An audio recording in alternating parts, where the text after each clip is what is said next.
YouTube family, कैसे हैं आप सब। मंगल कामना करती हूँ कि आप सब बहुत अच्छे होंगे। आप सबको मेरा राधे राधे, जय श्री कृष्ण। और मैं भी बहुत अच्छी हूँ। हरियाली तीज की आप सबको बहुत सारी शुभकामनाएं।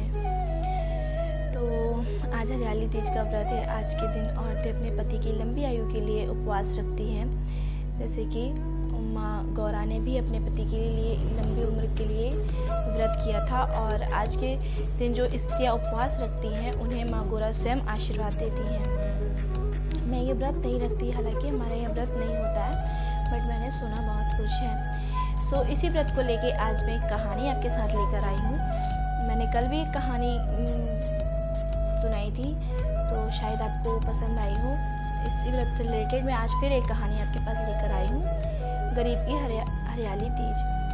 एक बार क्या होता है कि एक बेटी दूसरे घर विदा होकर जाती है, और वो बहुत गरीब घर की बेटी होती है, पर वो विदा होकर बहुत अमीर घर में जाती है। उसकी सास जो होती है, बहुत होता है ना लोगों को कि कम दहेज दिया, कम लेन देन दिया, हमें तो बहुत कुछ मिलना चाहिए था, इस टाइप से। तो उस साल उस लड़की का नाम सुमन था। उस साल सुमन का पहला हरियाली तीज व्रत था। वो बहुत ज़्यादा उत्साह, हर्ष और उल्लास की तरह अपनी हरियाली तीज मनाना चाहती थी। तो सुबह सुबह वो अपनी माँ को फ़ोन करती है और पूछती है, माँ आप कब तक आ रही हो, क्योंकि उस पहली हरियाली तीज के उपवास का सामान शायद मायके से आता है।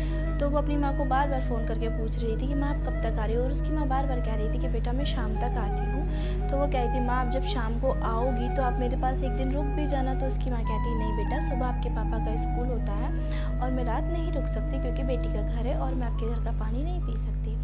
तभी ये सब बातें उसकी खड़ी दूसरी तरफ से सास सुन रही थी। तभी उसकी सास कहती है कि बेटा सुमन, अगर अपनी माँ से चिकड़ी चुपड़ी बातें हो गई हो तो आओ किचन का थोड़ा काम कर लेते हैं। तो जैसे कि सुमन का उस दिन व्रत था और वो बहुत खुश थी इस बात को लेकर। उसने काफ़ी सारे पकवान बनाए, काफ़ी सारी मिठाइयाँ बनाई। तो अकेले ही उसने सारा काम करके सारी मिठाइयाँ बनाई।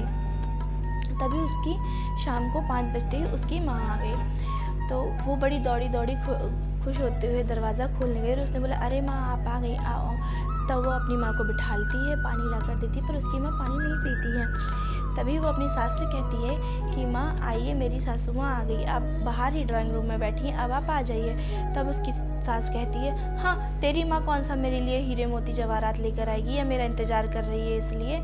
और वो गुस्से में बोलती है, उनके लिए मैं अपनी नेल पॉलिश थोड़ी ना छोड़ दूँगी, मैं भी नेल पॉलिश लगा रही हूँ, बाद में आती हूँ। वो उसे दुचकार के वहाँ से भगा देती है। तब भी सुमन खुश होकर अपनी माँ के साथ बैठती है, काफ़ी सारे बातें करती है। फिर उसकी माँ बोलती है, बेटा अब अपनी माँ जी को देखा, थोड़ा काम हो गया हो तो मैं चली जाऊँ, मेरी शाम की बस छूट जाएगी, वरना और सुबह तुम्हारे पिताजी को स्कूल जाना होता है और घर में भी कोई नहीं है, सब अकेले हैं। तो वो फिर जाती है अपनी सास के पास और फिर से बोलती है, माँ मेरी माँ जा रही हैं, चलिए आप, और वरना उनकी शाम की बस छूट जाएगी।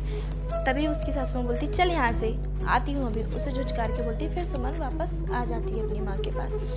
तभी वो वापस आ जाती है। फिर उसकी सास आके अब उसकी माँ अपनी उसकी सास के पैर पड़ती है और उसकी सास वहीं आके ये बोलती, आप तो मुझे ऐसे बुला रहे थे जैसे कि बहुत बड़े हीरे जवाहरात या सोना चांदी लेके आई हैं, लेकिन आप गरीबों से उम्मीद भी क्या कर सकते हैं। तभी उसकी सास नीचे मुंडी करके आंख में आंसू भरते हुए कहती है, समधिन जी, हमने अपनी बेटी की ब्याह में कर्जा लिया था, बस उसी कर्जे को चुकाने के लिए कुछ समय और लगेगा, उसके बाद सब कुछ ठीक हो जाएगा, तो हम आपकी की हुई मांगे भी पूरी कर सकेंगे।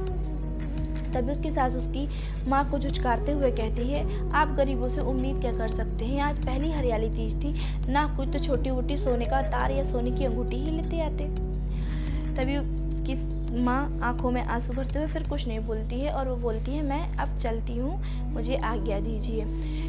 तो बेटी अपनी माँ को बोलती है, माँ रुको ना रुको, खाना खा के जाना, माँ रुको, पानी पी के जाना, चाय पी के जाना। बट उसकी माँ आंखों में आंसू लेके चली जाती है और बेटी भी आंखों में आंसू भरे टिप टिप टिप टिप आंसू टपकाते हुए चुपचाप अपनी रसोई घर की ओर चली जाती है। फिर शाम को पूजा का समय होता है, तो सुमन बहुत ही अच्छे से तैयार होती, क्योंकि उसका पहला तीज का व्रत था। तो वो बहुत ही अच्छे से हरी साड़ी, हरी चूड़ी, कंगन, बिंदिया, हर चीज़, मेहंदी, सब कुछ बहुत अच्छे से लगा के श्रृंगार करती है। उसकी सास का भी व्रत था, तो भी बहुत अच्छे से श्रृंगार लगा के व्रत करती। जैसे ही वो शिव पार्वती जी के पास जाती हैं पूजा की तैयारी करने, तभी अंदर से मुझे धम से आवाज़ आती। तो कहती, अरे ये आवाज़ कैसी, ये आवाज़ तो सासू माँ के दरवाजे को खटखटाती है तो दरवाज़ा बंद हुआ होता है अंदर से। तब वो खिड़की से झाँक कर देखती है तो उसकी सास ज़मीन पे पड़ी हुई होती है। तो वो खिड़की से जाकर कूदती है। अंदर जाते समय उसे काफ़ी सारी खरोंच आ जाती है और चोट लग जाती है, हाथों में काफ़ी खून भी बह जाता है। तो वह अंदर जाती है, अपनी सास को उठाती तो बोलती, अरे सासू माँ उठिए, उठिए ना, कुछ तो बोलिए, आपको क्या हुआ। पर उसकी सास नहीं उठती है और वो बेहोश हो जाती है। उसके बाद वो अपनी सास को पलंग पे लेटाती है, फिर कुछ पानी की बूंदें और कुछ छींटे उसके चेहरे पे डालती है, जिससे उसकी सासू माँ होश में आ जाती। तभी बोलती, सासू माँ आपको क्या हुआ था, आप क्यों गिर गए थे। तो उसकी सास बोलती है, शायद बेटा निर्जला व्रत है मेरा, इसलिए मैं गिर गई थी। तो वो बोलती है, सासू माँ रुकिए, मैं आपके लिए अभी नींबू पानी बना कर लाती हूँ, तो आपको अच्छा फील होगा। तो वो उसकी सास बोलती, नहीं मेरा निर्जला व्रत है, मैं नींबू पानी नहीं पी सकती। तो वो बोलती, माँ भगवान ये नहीं कहते कि आप भूखे और प्यासे रहिए, भगवान ये कहते हैं कि आप सच्चे मन और अच्छे धर्म से चलिए, और पहले स्वास्थ्य जरूरी है माँ, व्रत नहीं। तो वो नींबू पानी ला कर देती है, अपनी सास को पिलाती, तभी उसकी सास वो नींबू पानी पी लेती है। उसके बाद सुमन के हाथों से काफ़ी खून बह रहा होता है। तो वो कहती, सुमन ये क्या हुआ तुम्हारे हाथों में। तो बोलती, माँ कुछ नहीं, आपके दरवाजे का लॉक अंदर से लगा हुआ था, तो मैं खिड़की से कूदकर आपको उठाने यहाँ पर आई थी, आप गिरी पड़ी हुई थी। तभी उसकी सास की आंखों में आंसू आते और वो कहती, बहू मैंने तुम्हारे मायके वालों के साथ बहुत दुर्व्यवहार किया और तुम्हें भी कल बहुत बुरा भला कहा, और हमेशा आशा करती रहती हूँ तुमसे कि तुम्हारे घर वाले कुछ बहुत अच्छा दे, बहुत बड़ा दे। बट मैं तो हमेशा ये सोचती थी कि गरीब की बेटी, निर्लज्ज घर की बेटी बहुत मतलब वैसी होगी, निर्लज्ज होगी, पर तुम तो बहुत होशियार हो बहू, और मुझे माफ़ कर दो जो मैंने तुम्हारे साथ ऐसा दुर्व्यवहार करा। और मैं शिव पार्वती दोनों से ये हाथ जोड़कर प्रार्थना करती हूँ कि आज तक मैंने तुम्हें जितने भी दुख दर्द दिए हैं उनके लिए माफ़ी मैं मांगती हूँ। और मैं पहले इस बात से दुखी थी कि तुम्हें मेरे बेटे ने चुना, लेकिन अब मैं इस बात से बहुत खुश हूँ कि तुम्हें मेरे बेटे ने चुना और मैं तुम्हारी सास हूँ। तो कैसी लगी आपको आज की ये कहानी। अगर आपको हमारी आज की ये कहानी पसंद आई है तो प्लीज़ हमारे चैनल को सब्सक्राइब करें, बेल आइकन को हिट करें और कमेंट करें। तो मैं आशा करती हूँ कि जिस तरह इन दोनों सास बहू की जोड़ी बनी रही अच्छे से खुशहाल जीवन से, तो आप भी अपनी बहुओं के साथ अच्छा व्यवहार करें और बहू अपनी सास के साथ अच्छा व्यवहार करें। और गरीब और अमीर की बेटी का मसला नहीं है, मसला है एक बेटी से दूसरे घर आने का। जब एक बेटी दूसरे घर में आती तो उस घर को अपना मान के चलती है, और वो आती बहू बन के, लेकिन उस घर में वो ऐसी ढल जाती है कि जैसे सदियों से वो उसका ही घर था। और फिर बात ये भी नहीं होती है कि किस गरीब की बेटी है या अमीर की बेटी है। आप ये याद रखिए कि बेटी अमीर की हो या गरीब की, वो बहू है आपकी।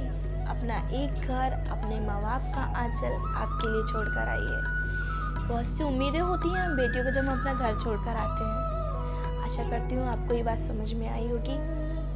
तो आप भी अपनी बहू बेटियों को मान सम्मान दें। क्षमा चाहती हूँ, मैं थोड़ी भावुक हो गई। तो लेती हूँ आपसे विदा। राधे राधे, जय श्री कृष्णा।